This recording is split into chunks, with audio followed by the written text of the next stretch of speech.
Good evening. Or good hello. afternoon. It's a good day, good morning, good evening. Hello, listeners. How are you doing? It's us again, the Wise Owl Wans. And just for the record, okay, I'm the wise one and Mary is the owl one. Anyway, that was just it. It's been a long time. It has. It's been over 2 months. I know since it has. So it's time we had a bit of catch up. But we've had holidays. We've had other stuff happening in our lives. So it's been great. I love the way you say other stuff. Yeah, Mary, it's loads of you've other had stuff. something very important going on. I have. I've been doing my one-woman show all over Ireland, and I've been shocked by the reaction I've got from people. Standing ovations every night, 2 maybe sometimes, depending on how good they're feeling.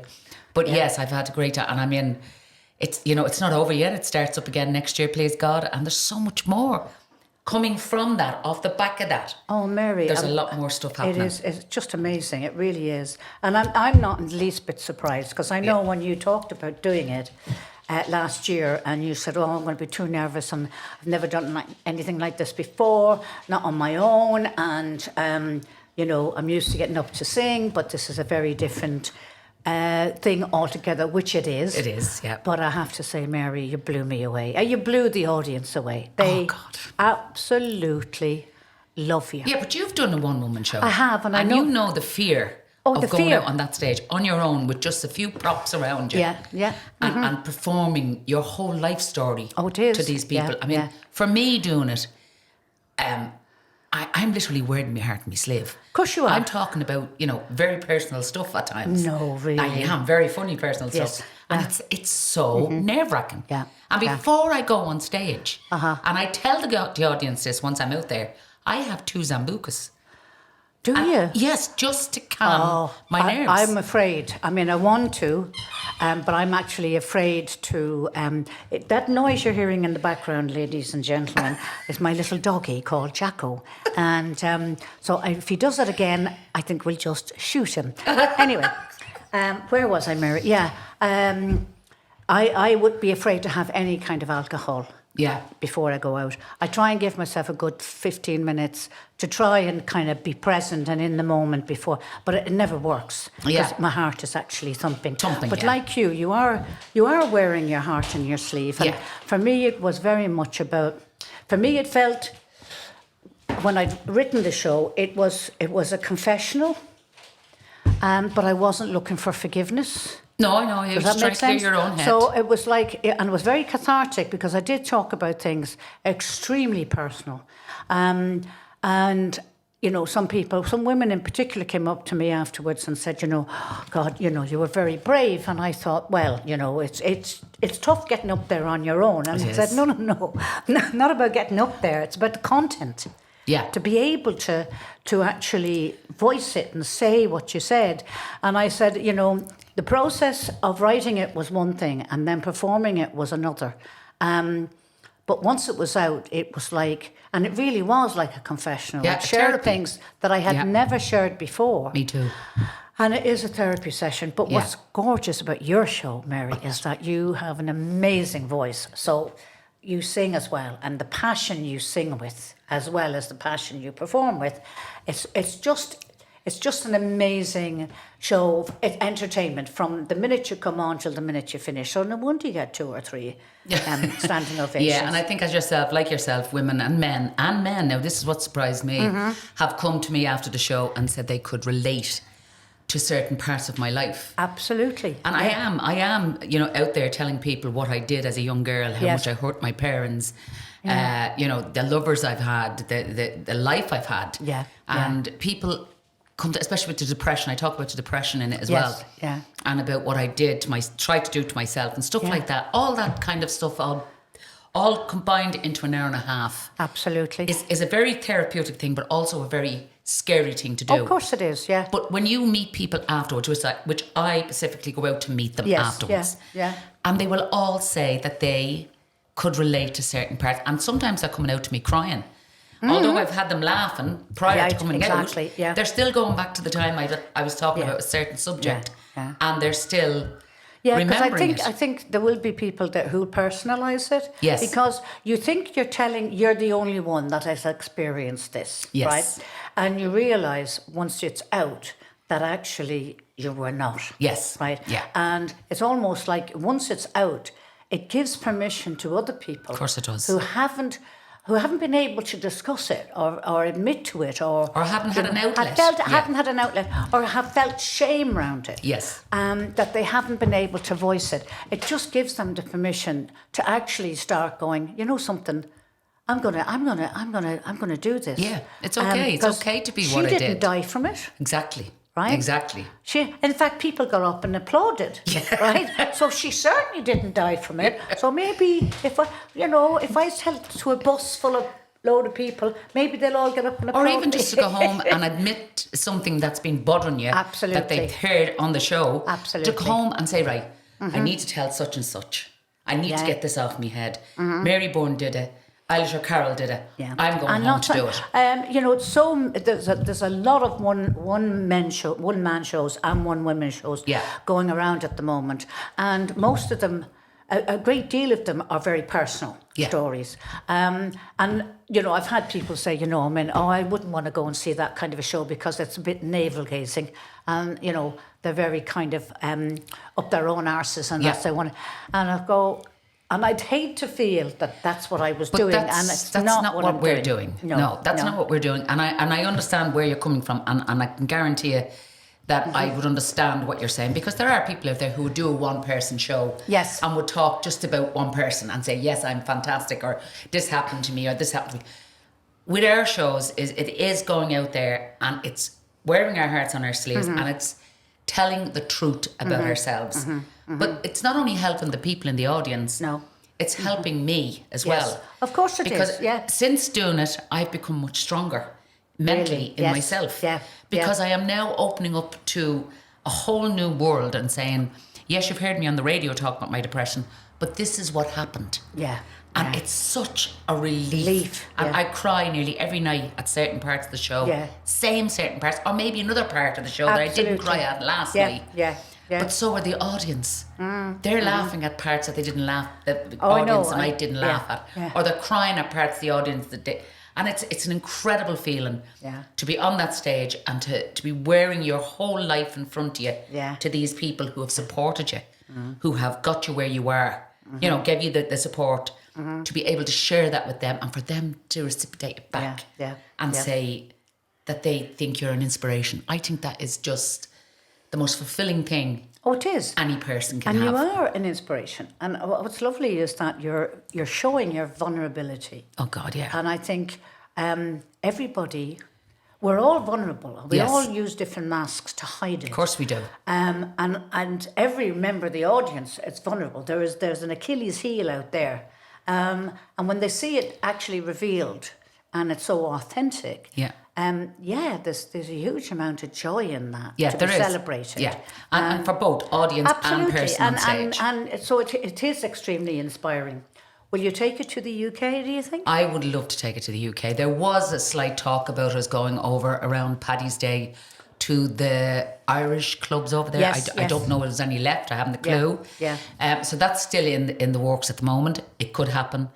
And if it does, it would be nice, because when I was on the X Factor, a lot of people in England who are Irish descent, a lot of the English as well, voted for me and really had my back all the way through. So wouldn't it be nice to go over and get a nice audience that voted for you all the way through the show, watched you every night, and had the pleasure, because the Irish didn't have the pleasure of voting. Yeah. But they were still supporting. Absolutely. But to go over to the UK and have all these Irish descendant people coming in and sitting down and there are a lot of Irish clubs, Irish. I mean, there's Oxford, I lived in the UK, so there is a lot of Irish clubs. There's one in Oxford, there's several in London. I think London is one of them that we were talking about. Oh yeah, the producer was talking about. It's 3 or 4 places you could easily go to. You'd have to put the feelers out, though. I mean, like, I could get onto the likes of Loose Women and do interviews there, so you could sell it that way. Absolutely. But you don't know if it's going to work. And once again, it's like what we did when we first came out in this show, and like what you did. you're taking a chance. Are people going to be interested enough to come? Absolutely. And they've proven that they are. Absolutely. And they've come to both of us. They've come to both their shows and they've enjoyed every moment of it. Yeah. So please God, if the UK works out and I do get over there, it'll be a new leaf being opened up in the UK and hopefully it'll bring me to the UK audiences again. Absolutely. And we're all reaching to get back to where we used to be, just to get to get a little bit more work in and stuff like that. So I'd be looking forward to that. Without a doubt.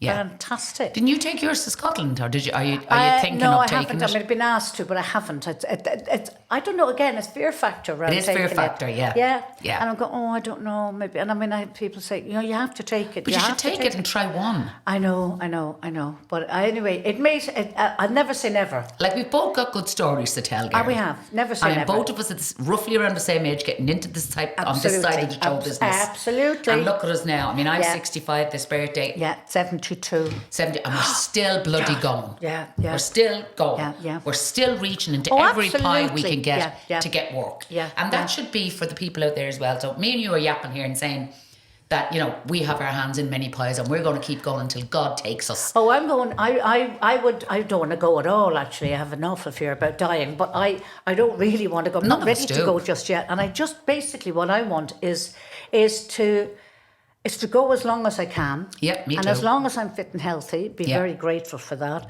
And I'm not going to let age stop me. But this is what I'm trying to say. This is why I want people out there who are listening to the podcast to see that, there is life after 50. Oh, God, yes. I remember years ago, my poor mother, when she turned 50, her life was still about looking after the house and going to our local pub with our friends and stuff. Yep. And that was it. And bingo. And bringing the trolley back home with all the shopping. Absolutely. Like, if she had what we have, the opportunities we're taking and the opportunities we're being given and grabbed them with both hands, she could have been doing a hell of a lot more than just shopping and cleaning the house and drinking. Absolutely. So for us, we have this great opportunity and we're still young-minded enough and healthy enough to get out and do it. So I want people out there who are watching or listening to this podcast, you've got a dream, you follow the dream and you take it to as far as you can take it. Not all of us are going to become superstars. No. But we can do something with our own dreams. We don't have to be on the telly or the radio. Yeah. Just follow your dreams. Well, you're never too old. Speaking of dreams, because I've loads of questions to ask you. Yeah. Speaking of dreams, I've made a note of them as well. Have you? You get me one too. Yeah. I want to talk about your career, our career. But if we talk about our careers, how did we actually get the balance between work and life career? I think I'm still trying to find it. What sacrifices did you have to make? Or are still making? Are there still things that you go, I'm paying a price for this success?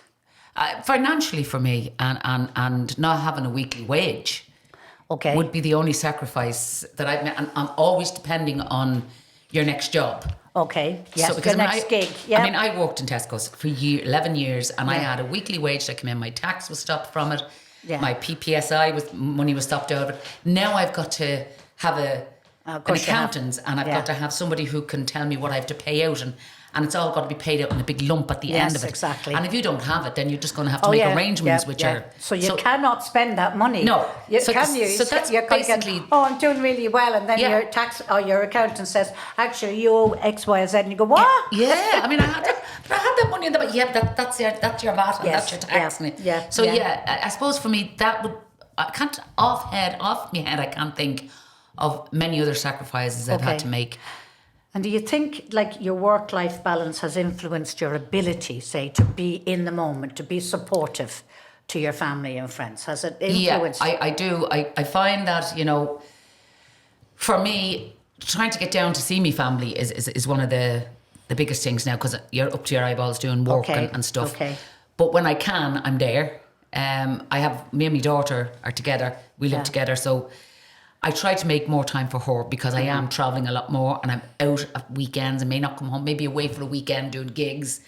So although people are going to say, but your daughter's 37, 38 years of age. Yeah. She's still my daughter. Absolutely. And we're still companions in the way that we live together. Yes. Yeah. So she needs to have some of my time too. Mm-hmm. Because if I was on my own, if I didn't have anyone living with me or thing, I would just go and do my thing. But because you have other things to think about as well as your work. Okay. But your work has to come first if that's what you depend on. I know, when it's your living. And you love it. Mm-hmm. Oh, yeah. So that has to come first to a certain extent. Yeah. Especially at our age and the business we're in. Yeah. We have to make sure that we're out there doing something to earn money. I think we were fortunate in so much as, but it's easy for us to answer these questions because success came very late in life in comparison to other success stories. So it didn't come when our kids were still at school. No. We had to get someone else to pick them up from school, and we had to make sure that we had somebody there for the weekend because we're in Galway and we're not going to get back. Correct. So from that point of view, I don't think my kids suffered for very different reasons, but it wasn't because I was busy being successful.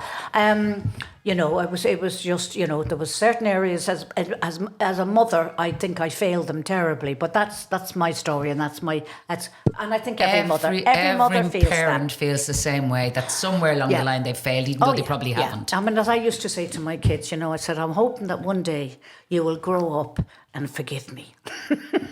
Because I did the best I could. And, with the resources that I had, I did the best I could. Well, then there's nothing to be forgiven for. I know. But I find it now at times very difficult when there's a family wedding and I can't make it because it's a gig. I'm in Glasgow and I can't get back for it. Or when we were away in Australia, whatever chance I have of getting back from the UK for 24 hours, I have no chance of getting back from Australia. So that, and funerals was another one that some funerals I did miss. Well, same here. And I have missed a few. That was really hard to take, and I think it's perceived. I know they know that I'm working, but I think sometimes it's perceived that she couldn't be bothered. But that's their problem. I know, and I'd hate that because it's never because I'm not bothered. I mean, don't get me wrong. There are times I'm not bothered. Yeah, because I can miss that one. Yeah, no problem whatsoever. So but it is, So I don't believe now. You'd have to ask my partner Marion whether or not it's had an impact on our relationship. I think. Well, you see, we were lucky because we were working together as well. Well, you worked together as well, right? So from that point of view, it was much easier. But when we weren't working together, like I'd be away for months. Yeah. I'm back maybe for the odd couple of days. Yeah. And the couple of days I was back, I did nothing but sleep. Yes. Because I was exhausted, right? Yeah. So, there were times. And I think if she hadn't have joined us, then I think long term it might have had an impact on the relationship. Yeah. I think it's very hard to keep relationships. Well, in this business, you need to nourish relationships, And speaking of relationships now, I'm going to jump on to friendships. Right. Okay. How important is friendship to you, Mary? Well, at the risk of throwing a few bouquets at myself, I would be a very loyal person. Okay. And well, you're a Scorpio. You're like myself. Yes. And when I give my friendship, it's giving with a whole heart. Sometimes far too much. Okay. And I can become, I suppose, I'm looking for the right word to say, quite over-loving. Okay, and wanting the person all the time. It doesn't Possessive. last. Yeah, but it doesn't last very long because eventually I will kind of even myself out. Mm-hmm. But my friends, going to my friends that I've had for over 30 odd years now, and we're still friends, and we still try to get away together, which we're going to hopefully do next year, the four of us. I treasure them. Absolutely. Because they've been there through thick and thin with me. Okay. And they have had my back right the way through my life when I had my daughter, along with my family. Yeah. So they for me, I will do anything. I'll bend over backwards for them. Yeah. I've made new friends in the last few years, last 13, 14 years, and I would feel the same way there. I would bend over backwards to, be there for them if I can. And I will always be loyal. And I will always, what hurts me sometimes is that my loyalty hurts me. Okay. Because not everybody thinks the same way I think. No, I know. They still care about you, but they don't know how I feel. Yeah. Now that's not their fault. Yeah. Mm-hmm. But I'm all in. Okay. That's the problem with me. For some relationships, that's the problem with me. And it's the same when I've had male relationships. Okay. I would put myself straight in, and it never worked because the emotion was too strong from my part. I know what you're saying. For the other person to... Yeah. You'd see them standing back. Oh, yeah, it's like too much. That's in relationship, and that can be like that in friendship with me. So, I can be a bit overpowering when it comes to my friendships, but I'm also very loyal, and I will always be there at the end of the day. If you hurt me, I'll give you one chance. And if you hurt me again, I have to, the old scorpion sting. I know, But that hasn't happened so far. No, as I've gotten older now, I give them 2 chances. 2 chances now. You're gone from 1 to 2. But now I give them 2 chances because one is like you may not have been aware what you were really doing. Yeah. The other might have been perhaps you're just upset and I've done something to upset you and you're not able to voice it. And the third time you just shoot them. Yeah. Because you go, nah. Yeah, but sometimes you don't even know that you've been so... I know. Whatever you've been doing, you don't even realise that's getting to the person. And then when you realise, you're kind of going, oh, God. So that's me. I mean, I'm like you in so much as my friendships are very intense. Yes. Right? And especially a new friendship, right? Yes. And to the point where if this friend decides that they're really going off with another friend... Oh yeah, I've been there. Have you been there? Still, I'm not now. I was up to about 6 months ago, 5 months ago. You're not 10 years of age, Eilish. Yes. You know what I mean? They have other friends. They do the same thing to me. For God's sake, you're not 10. But it's like... Oh my God, we are so alike. It's unbelievable. What do you mean I'm not included? And I would never say you're not included. Just say, did you have a nice time? You're talking about me here as well as yourself. Did you have a nice time? Yeah. Oh, I'm really delighted for you. I am not, right? So, but that's kind of my own insecurity. So happy I'm not on my own. Yeah. But that's okay. If we are alike in that way, then we're extremely insecure people. We are very insecure. I am a very insecure person. We're very insecure. Yeah. And we need to work on that. Well, I am. I am now. And right now at this point in time, I can say to every listener out there, even if it's only one, okay, I can say this. Yes. I have never, and I promise myself I will never go back to where I was. I am in one hell of a fantastic place at the moment. Oh, Mary, I'm so pleased my mental health is so strong. Now there's weakness in there and I have to fight it every day. But I started taking CBD oil. Okay. Which I find has just given me that extra edge. I no more have this longing to constantly want to call somebody or to be somewhere. If I'm not there, I'm not there. It doesn't matter. Okay. The world's not ending. Okay.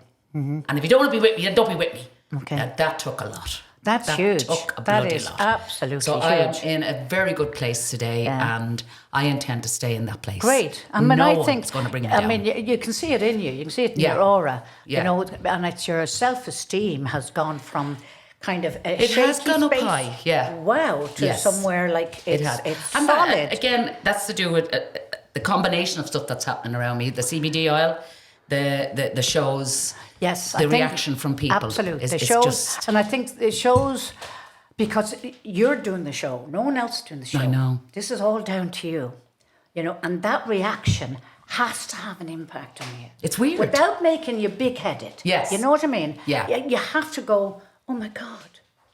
Yeah. They're not pretending. No. That's what gets me every night. They're really not pretending. They're clapping me. Absolutely. And when you go out the next night and you're nervous and I used to stand side stage and I'm going, nervous, breathe. And I'm going, remember what last night was about? And you go, why is it any different tonight? Why should it be any different tonight? But you do. And that's insecurity. It's just a little bit of self-doubt. The self-doubt. It's the lack of self-belief. And so it is to see you get to that stage is absolutely fantastic. Yeah, no, I feel great. And I just want to say to everyone around me, all my friends and the people I love, Katie Cullinan, who just pretends she's not here. Absolutely. Has given me the encouragement absolutely to stand on my own and to believe that I have something that the people like, and I'm so grateful that they come out and they like it. And it's given me a great inner strength. Yeah. And I cry at night sometimes when I'm feeling a little bit low. I wake up in the morning and I say, oh, fuck, here we go again. Yeah. And like, you know, most people get up in the morning, they're delighted, they're awake. I get up in the morning and I say, why am I still here sometimes? Yeah, I know. But I mean, it's, it's a mindset, isn't it? It is all to do with the mind. I've been in what I would call a bad place the last few weeks, right? Oh, you have, yeah. But I have to kind of, I have these internal conversations with myself. I do the same thing, yeah. And it's a mindset, and I have to say to myself, okay, you can choose, you're making a choice now. You can go down this spiral and you can go down into a depression, or you can stop yourself, right? And say, look, you have to examine what you have got. You have to accept your limitations and appreciate what you can do and not I think the limitations is what gets me. Yeah. Not fret about the things that you can't do. So it's applauding and celebrating what you can do. Now, this is a conversation I have with myself. I talk to the wall on every a daily morning. basis. Yeah. Right? And I go, no, you've got to... Now, it's hard because sometimes you just really want, I suppose, for want of a better word, feel sorry for yourself. Oh, I've done it 100 times. Maybe 6 million times. Sitting at home and just feeling, poor me. Oh, poor me. Why is it happening to me? Yeah. And you know, and that's the beginning. And then all of a sudden it's, they all hate me. And why do they hate me? What did I ever do on anybody else? Yeah. And then it's self-pity till you're gone into this dark pit where you can't get back out. Okay. I'm not going down that road anymore. Good. I am not feeling sorry for myself. I have no right to feel sorry for myself. I am, I'm in pain with my knee. I need a new knee. I have aches and pains. I'm 65 this birthday. Yes. So I'm bound to have all this. But I'm still able to get up and walk around. I'm still able to go on a stage and act and sing. And I can still go out and have fun with my friends. So, well, you're surrounded with wonderful friends. Oh, definitely. Right? No doubt and about I think when can you pick up the phone to your friend when you're feeling down? Yeah. And say, listen, I'm really in a bad place. I really need to talk. And, is that okay? I find that really hard to do. No, I don't. Oh, no, I find it really hard to do. Because my mantra is, I'm fine. Yeah, that's the old way of thinking of things. I'm fine. It's what our own parents did. I'm actually fine, I'm grand. And I've done that. Stop doing that, Eilish, because you're not grand. No. And you're not fine. Be honest, at least to yourself. Correct. And at least say, listen, can you ask me another question? Rather than say, I'm fine, because you're lying. Yes. Right? Yeah. And what's the point? Yeah. And just say, I don't feel too great today. It's okay not to be okay. It bloody well is. It bloody well is. I mean, absolutely. I would pick up the phone to Kathy, as I said, who's manager and my friend. And I would say, I'm having a bad day today. And we'll talk for a few seconds. And by the end of it then, she's seen it from a completely different... So I'll say, yeah, you're right. No, you're right. And I put the phone down. But then if it's a bad day and she's busy, my friend Tricia will ring me, who suffers with schizophrenic. Right. She's great, but she suffers with schizophrenic. Yeah. And she will ring me and say, I'm not feeling the best. And I say, neither am I, Tricia. But before we finished our conversations, we have talked about sex. Yeah. Well, I don't know why we talked about sex, but she's talked about, remember the days we used to get in all the fellas. And we go into convulsions. Yeah. And by the end of it, both of us say, how do you feel? I feel a hell of a lot better now after talking to you. Yeah. And that's what it's all about. And I remember my mother going through her own little demons and stuff. She never picked up a phone. She never went out to meet her friends and told them. She was always this smiling face. But behind that mask was a woman who was hurting. Yeah. And she wouldn't talk to people. Yeah. Because her mother didn't talk to people. And they found another way of dealing with it. Yeah. For my mum, it was having a drink. Yeah. For her mother, it was having a drink. Yeah.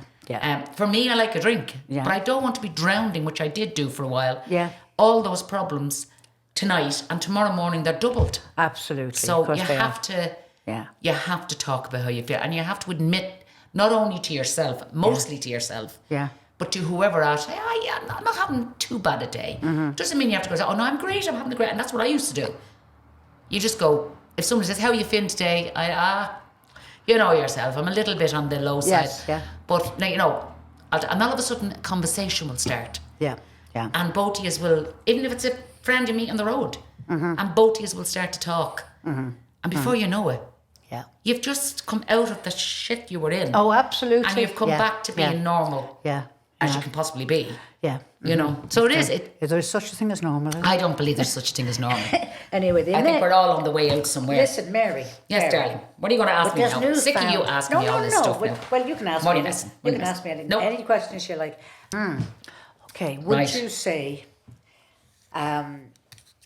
you're assertive? In what manner? Okay. If you like, in so much as, can you say what you want? Can you actually be very direct and say, no, actually, I don't want to do that. I would rather do this. I find in the past, I've found that very hard to do. And I still find it a bit difficult to do. Mm-hmm. But I think I'm getting a little bit better. Okay. I think I'm actually starting to think, you know, If it's not suiting me, I'm going to have to say it. Yeah. Yeah. I haven't built up to a full round of doing it. Okay. But I'm getting there. You're getting there. I'm getting there. And it's a hard thing to do. It is. Well, it's something that, I would have thought, yeah, you're pretty assertive, Eilish, and actually I'm not. Yeah, I was the same. Yeah. Because I'm afraid of being assertive in case somebody sees it as bullying. Correct. Right? And assertiveness in a woman is perceived very differently as assertiveness in a man, believe it or not. They do a lot of studies, and I can't quote study because I'm not an academic, right? But I did read this, okay? Yes, men find it easier to be assertive, and they tend to have more self-confidence, a better self-esteem, and yes, they are not considered necessarily as to be arrogant. In a woman, it's perceived as a very different thing altogether. That she's being bitchy, or she's been awkward. It's interesting, isn't it? Yeah. And of course, women haven't been brought up to be assertive. We've been brought up to be tender, polite, reserved. Yeah, we have. No, that's how, I agree. I'm not saying that. Speak when you're spoken to, and but that's our generation. Oh, it is our generation, and I'm hoping it's getting an awful lot better. I hope so. I've seen a lot more women young girls being very assertive in their way of life. There comes a time for men and women where you just have to realise that, being assertive and being arrogant is two different things. Yes, yeah. But they're right at the edge of each other. Oh, possibly. Yeah, but I mean, I'm talking about the assertive that isn't arrogant, that isn't, right? And also, it's like not being able to say no. Well, is that why men are afraid of powerful women?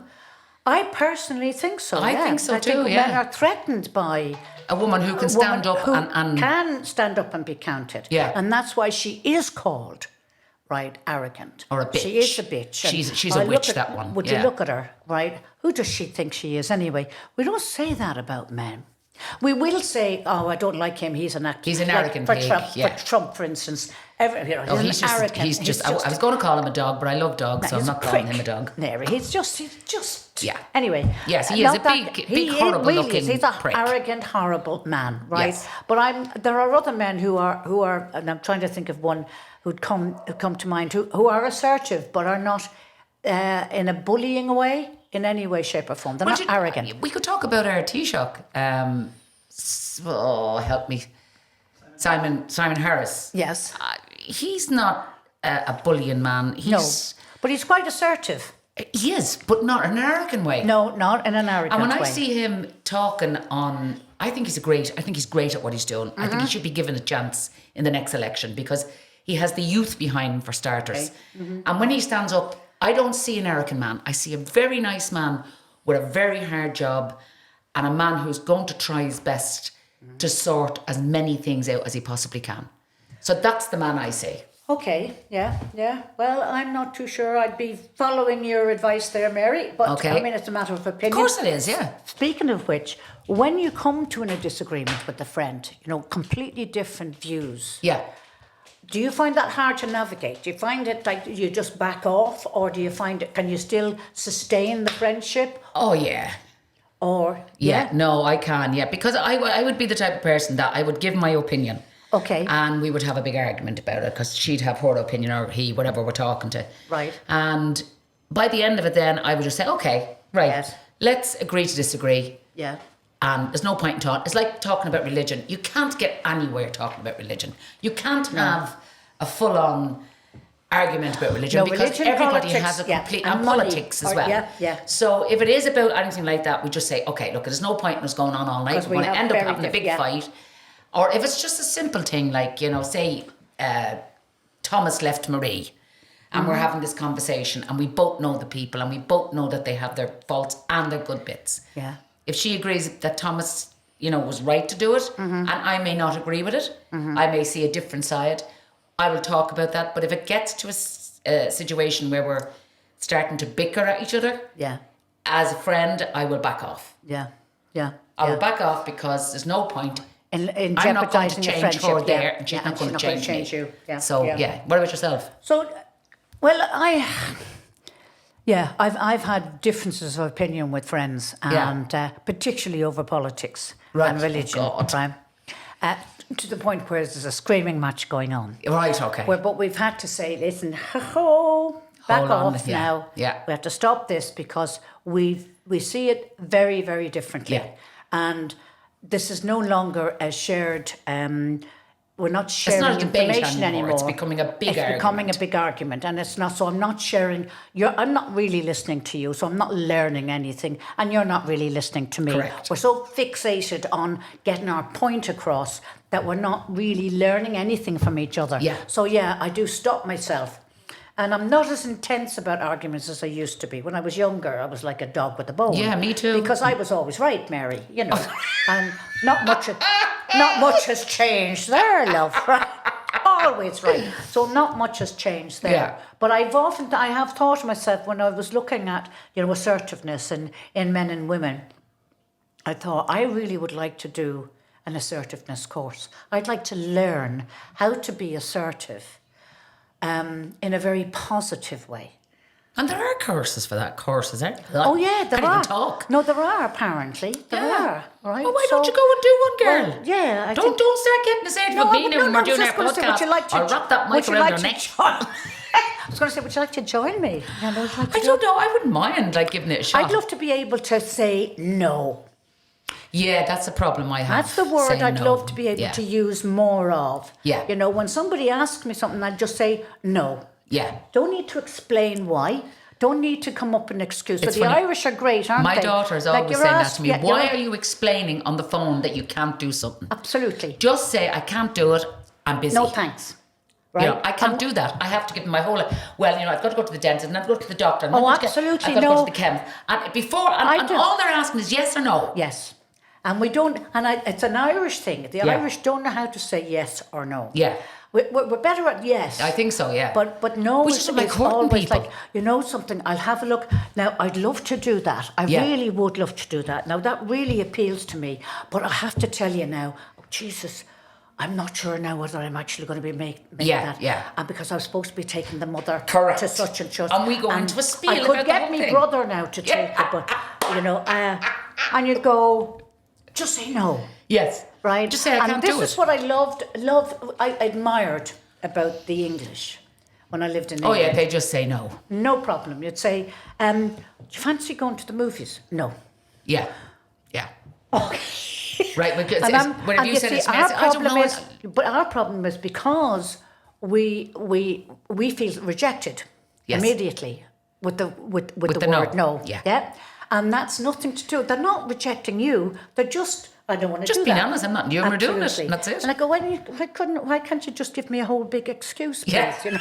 And I'd feel an awful lot Sit better. there and tell me a story. So yeah, there are two things. And I mean, I'm at this ripe old age and I'm thinking, I should be able to say no. I know, I'm the same. I should be able to be assertive in a positive way. Yeah. So, you know, can I learn how to do that at this age? Of course you can, Eilish. You can learn how to do anything at any age. You know the old saying, you can't teach an old dog new tricks. That is the biggest load of crap. Of course it is. And it was probably said by a man. I love men, but this was probably said by a man. I know what you're saying. Yeah.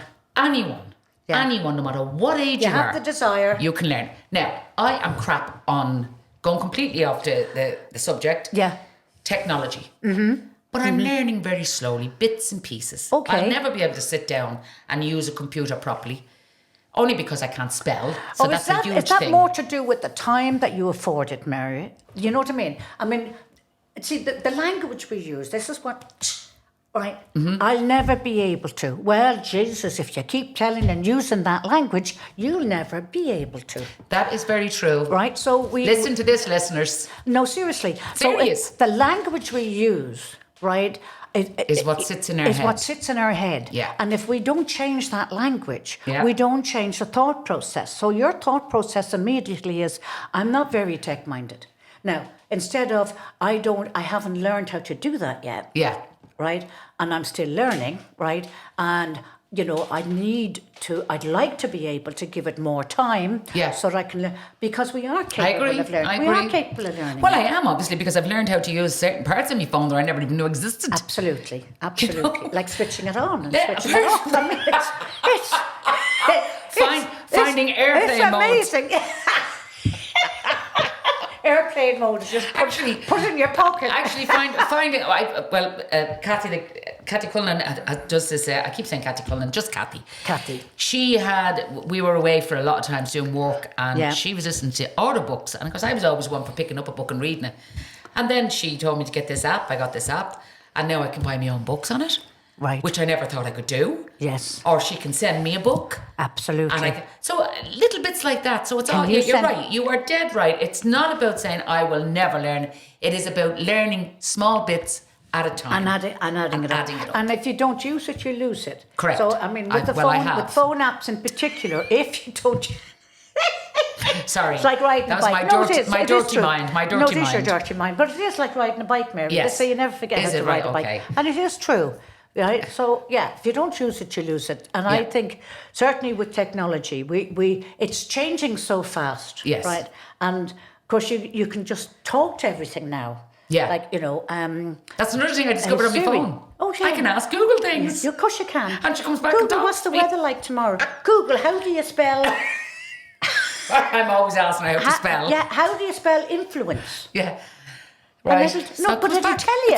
It's brilliant. It is amazing. It really is. It is. It's good for some stuff and it's bad for other stuff. But I hate the internet and I hate Facebook only because and TikTok and all that kind of thing is because it's been misused, in my opinion. It's been misused in a lot of ways, and it's teaching young women and men. But I love WhatsApp. I love being able to talk to my grandsons and so on and so forth, and I love being able to keep in touch with family on Facebook. Yeah, definitely WhatsApp. But certainly anything else is like, it's scary because now I can't remember what I was looking up yesterday, and we were having a conversation before I even started looking, and we'd had the radio on. And the next thing, I open up Facebook, and there it is. Now, data, like when you have... Are you talking about something you were looking up? Yeah. No, I hadn't looked it up at that But you were thinking about it? We were thinking about it, and we were talking about it over tea. Now, you know what happens? To me. Because you have Google Play either at home on your phone, or you have Siri, Hey Siri is another one, and Alexa. So there she goes. Did you hear her? Yeah, so you're telling me that when we're at home with our phones and stuff... Even though my radio is not on, because if it's not turned off at the power source, right, every conversation, now that's okay, what do they call it? AI maybe is a new word for it, but what's happening there is that it's programmed to pick up key words, not programmed to pick up every bit of your conversation, but it's programmed to pick up keywords like Thailand. It's funny because holidays in Thailand. That's what we were talking about. Well, I'll tell you, holidays in Thailand, and I was talking to my daughter about the cruises, and I happened to mention, and this is no word of a lie, Norwegian cruises, because that's who we've gone with a few times. And within, I'd say, 15 minutes, I'm on Facebook and there's Norwegian Cruises comes up on the... And I said, that's such a coincidence. So obviously that's what's happening. It is not a coincidence in any way, shape or form. It's not a coincidence. So it's scary when you think of that. So data protection, and they're there for that reason. Really? It's for terrorism. Seriously? No, it is. It's like, it's to make sure, like for instance, if we were decided that we wanted to hijack a plane. I didn't say that. But if we said want to hijack a plane, I'm only messing. Right, and we had this network going. Right? it can pick up on keywords. And before you know where you are, you could be besieged with, that's not the police already, is it, at the door? Beep-bop, beep-bop, beep-bop. But yeah, it's there for purpose. And I didn't know that now. Yeah. I mean, I have seen it many a times talking about certain things. Oh, listen, no matter what you talk come up about. on your Facebook you talk about aging, right? And you say, God, aging creams. I'll do it now and I'll prove it tomorrow. Yeah. Right, or even after half an hour later, I will go try, and it'll be the latest aging cream. And you go, oh, come on. God, that's scary. It is scary. It is scary. But we are living in for other reasons. It is very we're living in a technical world. For information, like you can sometimes, when you're looking for medical information, sometimes it's the wrong thing to look at. When you have something wrong, you think you have something wrong with you, and the doctor mentions it might be, right? What do you do? And he says, whatever you do, don't Google it. So what do you do? You haven't even left the surgery, and you're on Google. Googling it. And you go, oh, that's it. I have 6 months. It's crazy. It's absolutely crazy. Yeah, but right? that's I suppose one of the downy sides of the internet, where you can Google almost anything, and then you believe you're on the way out. Yes. So, yeah. So, it's crazy. I'll give you an example now where I love Mr. Google, right?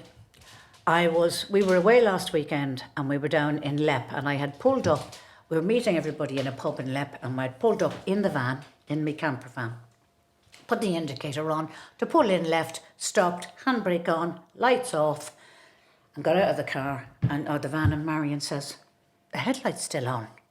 Only one headlight, right? Okay. So I thought, it can't be. I mean, this is ridiculous. So I turned the headlights on and I turned them off again. Nah, right? And I said, Marion, you go in. Don't keep people waiting. I'll Google. I'll ask Mr. Google, right? Honestly, and I didn't even know the question to ask. So I go, okay, Mr. Google. So I said, one headlight stays on when the car, when the engine stops, and I switched the car off. And it gave me a big rigmarole, but I had to ask the expert, which meant paying money, setting up, and I thought no. So then I went in again and I went, one headlight stays on in my VW camper, right? I was very specific about it. And the next thing, again, it was a question and answer thing, but this guy had asked, one headlight goes on, and the answer was, is your left indicator on? And I went, left indicator? Well, no lights are on. But I had turned the left indicator on to park. And I hadn't pushed it back up again. And you turned off the engine. And I turned off the engine. So I thought, I'll try it. Left indicator, light goes out. There you go. Tiny little thing like That's the good thing. That's one of the good things about it. Yeah. Tiny, because I'm all for, I better phone the breakdown people. I can't take the risk. The car will be dead tomorrow. That's the battery true, will be dead. yeah. And it would have been, because it was a full headlight on. Wow. So that's where it was a real saving. Yeah, there's a lot of things in it. When I did menopause music, it was a song called Technology. I hate technology. Oh, And I used to love singing it because I hated technology. But there is good things about it, but there are very severe things about it as well. But look, we're in a world of technology at the moment, and the children that are growing up hopefully will learn from the mistakes that they're making, the technology is making, and they'll have a better grip on it, I suppose, in years to come. But what can you do? Yeah. I do despair a little bit with kids. I do too. There's a lot of bad stuff on it. The art of conversation and the art of they've lost it completely. Communication is gone. I mean, let's put it this way. I'm even sitting at home, and I came up in a time when television was on, when we didn't have television, or the radio was our only thing, and conversation was one of the huge things we used in our home. Absolutely. And we were out playing every day. Yeah. But I've even got to the stage now when I'm not walking, because I might have say a week's downtime. Right, exactly. I'll do a bit of cleaning around here. I'll sort out some clothes I don't need. Yeah. But most of the time I'm sitting there and I'm on my phone. Really? And I hate it. Yeah. And it doesn't bother me until I stop, and then I go, I shouldn't be on that phone. What am I doing? Yeah, it's driving me mad. And what are you doing? And you're just looking through stupid things, or else you're playing a game on it. And it's costing me a feckin' fortune, because I'm paying for the feckin' to get extra lives. Oh, so you're not, are you? I've deleted the whole lot. I can't keep doing it, because I am one of those people who would just keep paying. Yeah. And it wasn't until I went on to Revolut that I seen over 2 weeks I'd spent €39 on this feckin' stupid game. Get away. Nearly broke me heart. So never again. Free games. You go for the free games. I have free games. These are free games. But it's when you get to a certain thing and you're just about to get there and it says you need more lives and you press the button and it's $1.99 for 5 extra lives and you go into that. And then before you know, you're $1.99, you're $1.99, you're $1.99, you're $1.99 and you're broke. You're broke. What can you do? So I wanted to ask you. Yeah. Now, I know everybody, I was trying to think of when I seen it coming up that I was, going to ask this question about pet hates. I can't think of any. Have you got any? I'm trying to think of pet hates that you actually hate. Maybe it's a bloody age thing, Mary. Oh, yeah. Well, we all have that. Yeah. I hate, I tell you what, I hate. You know when you have your arse is itchy. Oh, yes, I know what you're going to say. You know what I'm going to say? And you're out in the street, okay? And you're wiggling it. And you're wiggling, and you're going, Jesus, my arse is itchy, right? And you're trying to find a corner somewhere where you can sit on the rock. Sit on the edge and go, oh, that is one of my pet hates. That is mine too. Another pet hate I have is when I'm listening to a podcast and somebody keeps banging on the table. Oh, yeah. That really annoys me. I'm so sorry. We have done a lot of that through this podcast, and I do apologise. It's only because we talk with our hands. We talk with our hands, and so I'm going to try and avoid doing that. What other Although pet you could get someone out there saying that, well, you're doing more talk with your hands and you should shut your mouth. Yeah, I can. Another pet hate I have is if I am listening to or I go to a show, particularly a live show, and the sound is bad. Oh, yes, that does my flipping head in. And I just go, this is really, and again, you want to be assertive, but I'm not. Yes. Right? And I'm going to go out and ask for my money back. Yeah.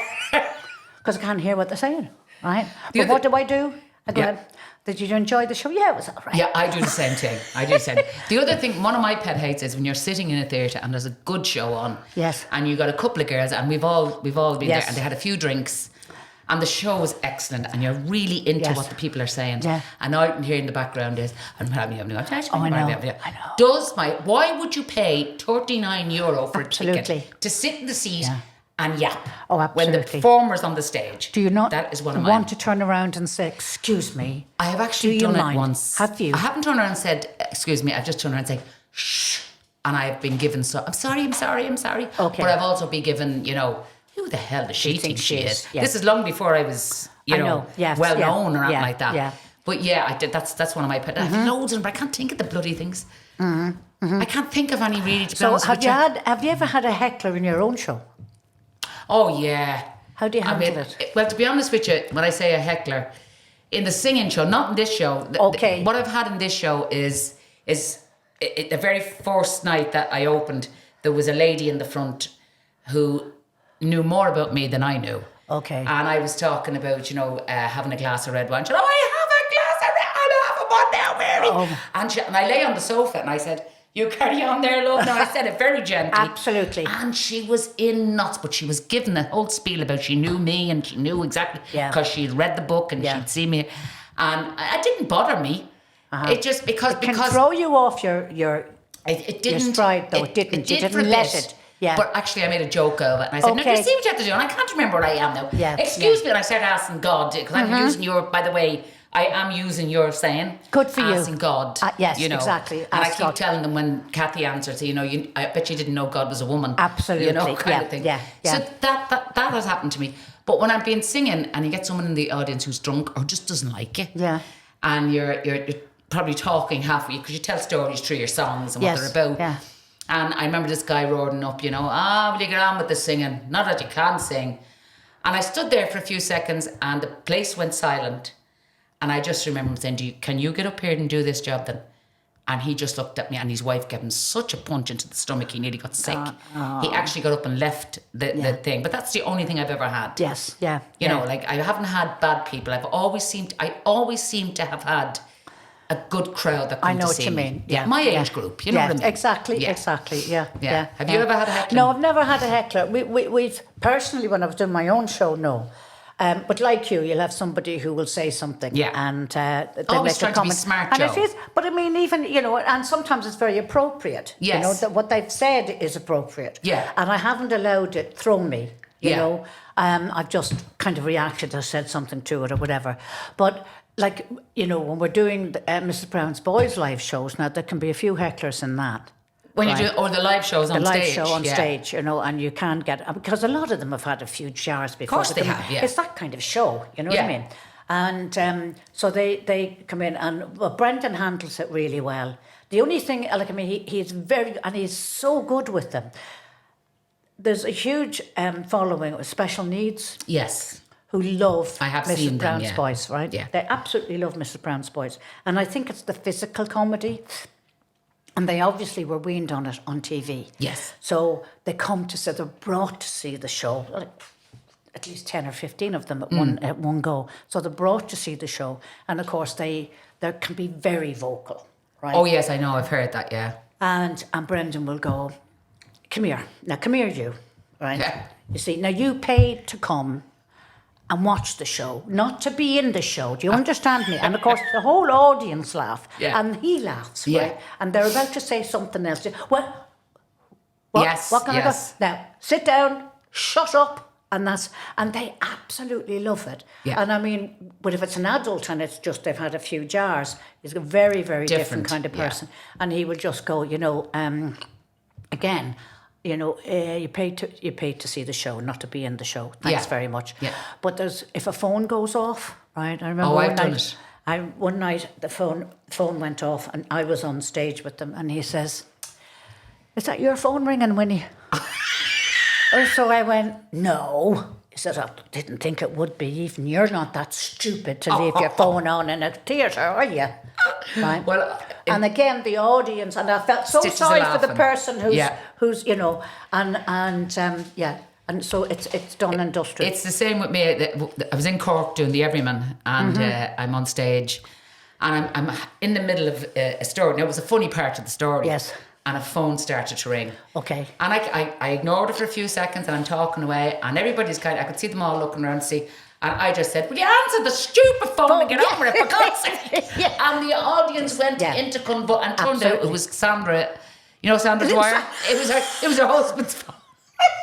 So Sandra's up the back, and I could see her. She's going into a choral and But like that's what I would do. We should not have answer that stupid phone, for God's sake. Yes, You know, I would never turn around and say, "Turn off your phone," because you know, I've often had it on by mistake myself or accident. I know. But that was hilarious. So when like Brendan, when you can. When you can react and make a joke of it, it's so much easier. And of course, it puts the person in their place anyway. Yeah, and then the person realises I'm the thick here, not him, so they turn off the phone. Yeah, exactly. Now, the other thing that the pet hate I have, and it really is, it just, if somebody eats with their mouth open, you know, when they chew, and you can see and I think, right, I cannot. It's not nice. Or slurp their tea. Oh no, I have to say, I'm a bit of a slurper. Are you? Now the only reason I hate that, Mary, is because my mother had a thing about slurping. My daughter hates it. Right? She had a thing about it, and if she heard any of us slurping the tea, right, she'd go, "Who made that noise?" Right? And she was very, very posh woman. "Who made that noise?" And we'd all go, "Wasn't us." And I remember having a friend up for tea, right? I didn't do it very often because there was too many of us around our own table. But this friend was having tea, and of course they go. And my mother went, "Stop, everybody." I was mortified because I knew it was my friend. Yeah. And "Who made that noise?" And my friend went, "I did." As if she was going to be kind of. You're choking on your slurp. Yeah, get a cake for it. You know what I mean? But yeah, I can. But it's the mouth open when people are eating, or talking when their mouth is full of food. And food spitting everywhere. Absolutely. And you just go, does please. me head in. Does me head in. So, and another petty hate I have as well. I was driving in a car, and I know everybody picks their nose, but we were driving one time in a car, and I remember we were stopped. Yeah. Kind of on a long road of traffic. Yeah. I know we were just kind of sitting there in a daydream. I look over, and this fella is sitting in the car, and he's picking and eating like there's no tomorrow. No. My whole inside turned because he's rolling it, and he's rolling in his hand, and he's putting it. I don't. I have to throw up because I cannot bear that. I really so they're just the little things that we have. I know, just the little things, you know. It's crazy. I mean, every single human being on the earth has some sort of a petty hate. Yeah. Because we can't all love everything at the same time. No. You know, so... I mean, this is why I knew. I mean, it's not a hate as much as a phobia. If somebody has actually been physically sick... Right. I will be physically sick with them.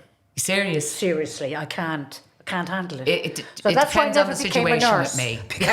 Because I thought it wouldn't go down very well when your patient is throwing and you're up going, and you're going, hold on a second, I'll give it back to you in a minute. Holding her head and then vomiting on top of her. Yeah, can't do it. No, it's same here. I mean, it depends on the situation for me. I can if it was my daughter, and she was on, you can hold her head, pull her hair that's back. different. With the kids, no problem. And even now, if my sons were sick, I'd be able to handle it.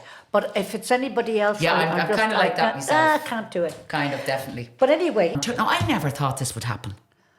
I never in my lifetime thought that me and you, with a podcast, when we started this podcast, that we'd actually be going on tour. But we are going on tour. I'm really excited. I really am. I can't believe we're going to be meeting people. We are something, right? Yeah. Are we really going on tour? It's there, yeah. Is it there? Is it in there? No. Maybe it's not there. Maybe it's just I'm reading the wrong fucking thing, was I? Oh, going on tour, how exciting. You're dead right. Well, see, you've always been enthusiastic. You've always been, this is brilliant. This is going to be brilliant. I think it's going to be great. This is going to be huge. You've always said that, and I'm going, I'd love to have her enthusiasm. I'd love to have her belief system. But you know why? Because there's loads of podcasts out there. You know that yourself. Yes. I mean, there's some great names doing podcasts. Doing it. But I think we talk about everyday things. Okay. Yeah. We've been talking about our own careers. Yes. But we're also, as I said earlier on, follow your dreams, go out there. So we're talking to the people as much as just talking to each other. Absolutely. I think we talk about things that matter to the ordinary person. In the house. Yes. Yeah. And I mean, hopefully the men know that we love them very much, but women are always going to slag men, and men are always going to slag women. But there's no malice meant in it. We just love them. But it is talking about the things that matter to the everyday person. Okay. And that's what we talk about. And I think it's badly needed. And it's badly needed with women of our age. Absolutely. I know some people say, well, women our age don't listen to podcasts. There's a lot of women our age who listen to podcasts. Oh, absolutely. I mean, I was talking to a lady over in Tenerife, and she was saying to me, when are you doing your podcasts? And I'd forgotten I had told her a couple of months back that we were thinking of doing it. Yes, exactly. And she said, I have to, please. She says, let me know where I can get it. And I said, I hope you can get it on wherever you get your everyday podcasts. Yes. But she is, and all her friends now are dying to hear me and you talk and put the world to rights. Yeah, I mean, as I've the friends who age said group the we same. are. Really want to listen to that. There's menopause, there's sex, there's dildos, you name it, we're talking. We're talking. We're talking, baby. Yeah. Well, that's all I can do with sex. We will be getting. Talk about it. I know, I'm the same. As you said earlier on, if you don't use it, you lose it. I'm losing mine very rapidly. Also, I'm hoping, at some stage down along the line, we're going to be able to get, people writing into us, people ringing. Oh, I hope Maybe get the odd phone call and a few questions. And we hope to have the odd guest as well. We will have the odd guest. As soon as we start touring, we're going to have the odd guest. But even when we're doing our podcasts in where we stay, we'll have the odd guest coming in. We'll have some really good ones. Yeah. And we'll have some ordinary people who may have something very special. My dream has always been, because I love radio. I absolutely love radio. Yeah, I do too. And I love the fact it's all womb-like. Yes. It's kind of, you forget that people are actually going to be listening to this. So you kind of get lost in that little bubble. It's fabulous. And I've always thought to myself, what I would love to do is do a radio show where it was called Ordinary People Telling Extraordinary Stories. That's exactly what I would love to do. And I always wanted to do a television show like that. Yes. Where we could sit on a stage and introduce these ordinary people who are out there, like ourselves. Absolutely. Who are out there. Who have done extraordinary doing things. stuff that nobody sees, only their family and friends. Absolutely, yeah. But yet it's amazing. Yeah. And I would love a little talk show. Yes, exactly. Radio would be ideal for it. Yeah. So just putting it out there, aren't we? Oh, We're just putting it out there. Any radio station out there would be interested in having us do Ordinary People with Extraordinary Stories by Mary Byrne. And Eilish O'Carroll. Yeah. So yeah, that would be, so I am excited about the prospect of it going on the road and it being successful. So yeah. It will be successful. Watch this space, ladies and gentlemen. And listeners. So remember, we are the Wise Owl Wans Podcasts at gmail.com. So if you have any questions, it's podcasts. So if you have any questions at all for Mary or myself, or on any of the issues that we've been talking about, please don't hesitate to get in touch. And we'll see you again, and you'll hear us again next time. So take care. Bye bye. Say bye bye, Mary. Bye bye, Mary.